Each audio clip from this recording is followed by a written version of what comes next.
Twongeye kubasuhuza bakunzi ba Zaratunyuze TV. Uyu ni wa mwanya tubagezaho inkuru cyangwa se amagambo aba yaravuzwe n'umusitari runaka. Muri aka kanya tukaba tugiye kubagezaho amwe mu magambo yavuzwe n'umusobanuzi Junior Giti.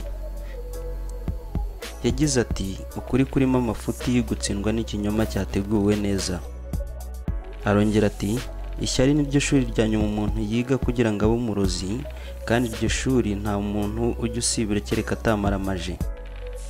Junior Giti yarongeye ati umuhungu w'umukene nta mukobwa umukunda uretse nyina. Junior Giti ati ku myaka yanjye mike naje gusanga burya indi byara pasiteri yanabyara ikihebe. Ati kimwe nuko indi byara umubikira yanabyara umusirikini.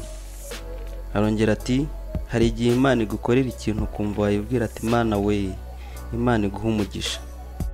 Junior Giti sibyo gusa yaravuze kandi ngo burya ijambo ryiza ni mugenzi w'Imana.